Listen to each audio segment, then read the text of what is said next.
Anak-anak, jumpa kembali bersama Bu Umamah.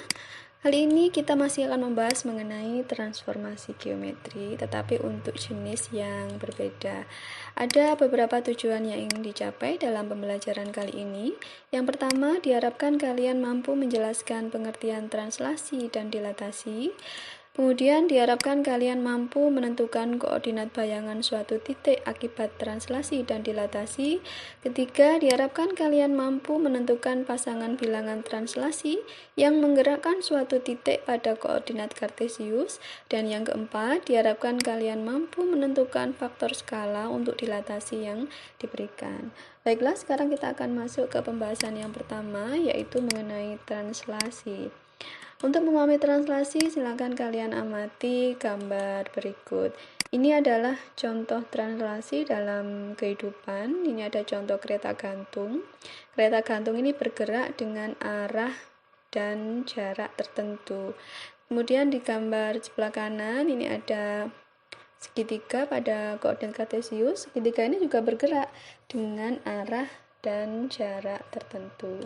Nah, setelah mengamati gambar tersebut, maka kita bisa menyimpulkan bahwa translasi itu adalah suatu transformasi yang memindahkan suatu titik sepanjang garis lurus dengan arah dan jarak tertentu. Untuk lebih jelas lagi, kalian amati gambar berikut. Pada gambar tampak sebuah titik P dengan koordinat x, y. Kemudian titik ini dikenai translasi A, B. Artinya apa? Titik P ditranslasikan sejauh A satuan sepanjang sumbu X dan B satuan sepanjang sumbu Y.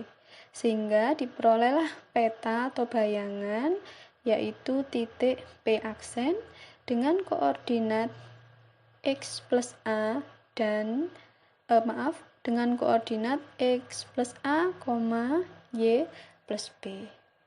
Jadi bisa disimpulkan bahwa translasi memiliki komponen translasi yaitu A dan B, sehingga akan mengakibatkan bayangan titiknya menjadi koordinatnya menjadi X plus A, Y plus B. Nah, untuk lebih jelas lagi, silakan kalian perhatikan contoh soal berikut. Yang pertama, tentukan bayangan titik 2,3 oleh translasi T 41. Artinya, titik ini mengalami pergeseran 4 satuan mendatar ke kanan dan 1 satuan ke atas. Menjadi berapa koordinat bayangannya? Menjadi 2 plus 4, 3 plus 1 atau menjadi 6,4. Jadi bayangan titik 2,3 oleh translasi T 41 adalah 6,4. Contoh yang kedua sedikit berbeda. Diketahui bayangan titik O 2,5 oleh suatu translasi T AB adalah O aksen 3,1. Tentukan nilai A dan B. Nah, pada contoh kedua ini itu kebalikan contoh pertama ya. Jadi pada contoh kedua ini koordinat bayangannya sudah ada. Jadi yang ditanyakan adalah komponen translasinya. A berapa, B berapa.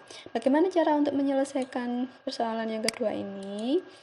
Kalian amati bahwa translasi ini akan memindahkan titik tersebut dari yang awalnya X bernilai 2 menjadi 2 plus A.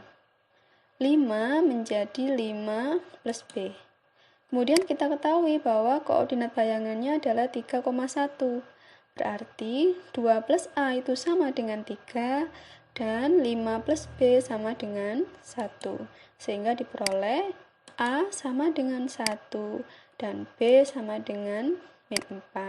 Maka bisa disimpulkan bahwa komponen translasinya adalah 1 dan min 4. Bagaimana anak-anak sudah paham ya untuk translasi?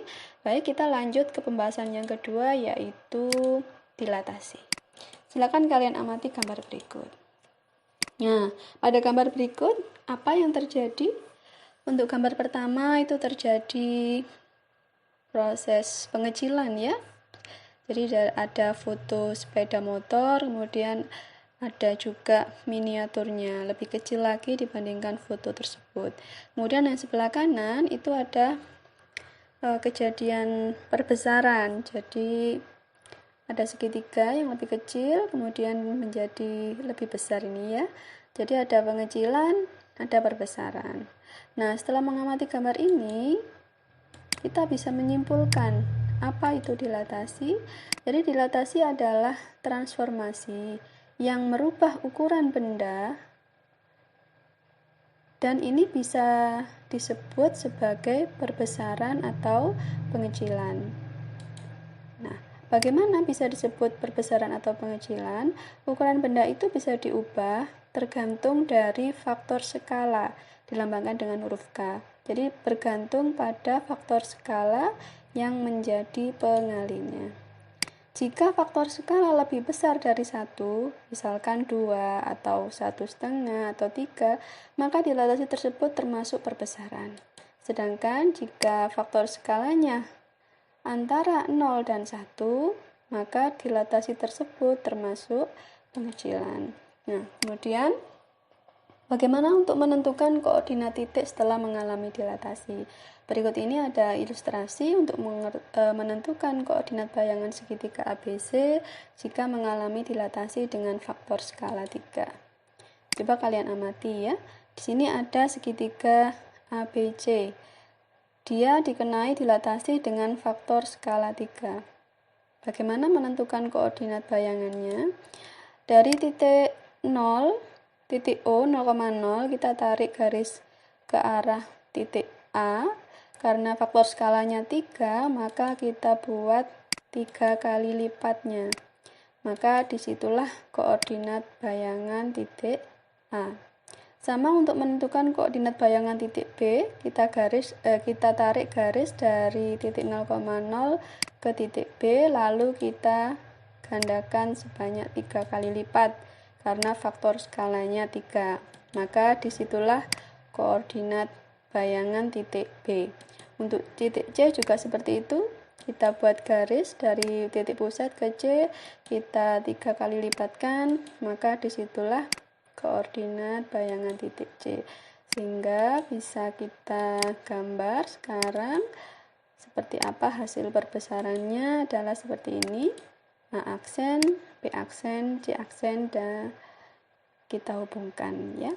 Nah, sekarang setelah melakukan atau mengamati ilustrasi tersebut, sekarang kita simpulkan, kita hubungkan antara koordinat benda aslinya, titik aslinya dengan bayangannya. Titik asli A itu 2,1. Setelah mengalami dilatasi dengan faktor skala 3, maka bayangannya menjadi 6,3.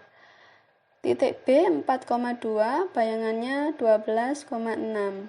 Titik C 3,3, bayangannya menjadi 9,9.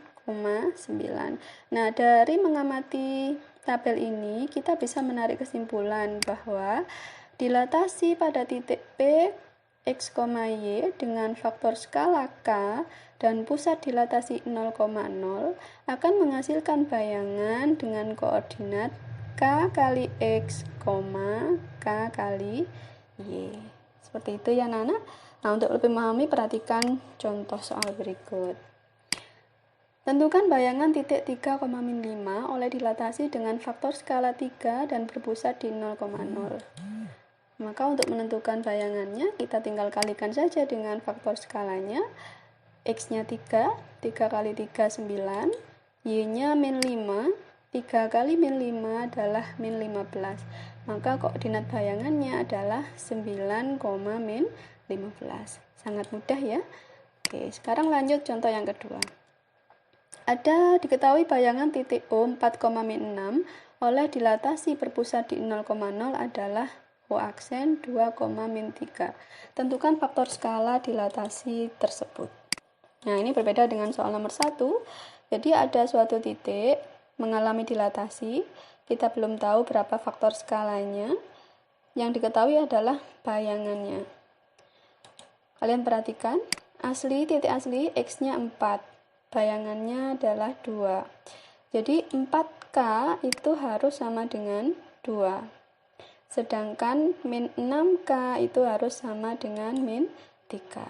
Sehingga diperoleh K sama dengan 2/4 dan K sama dengan min 3 per min 6. Sehingga diperoleh K sama dengan 1/2. Jadi faktor skala dilatasi tersebut adalah 1/2. Demikian anak-anak pembahasan kita kali ini untuk materi translasi dan dilatasi. Mudah-mudahan kalian bisa memahami. Sampai jumpa di pertemuan selanjutnya. Assalamualaikum warahmatullahi wabarakatuh.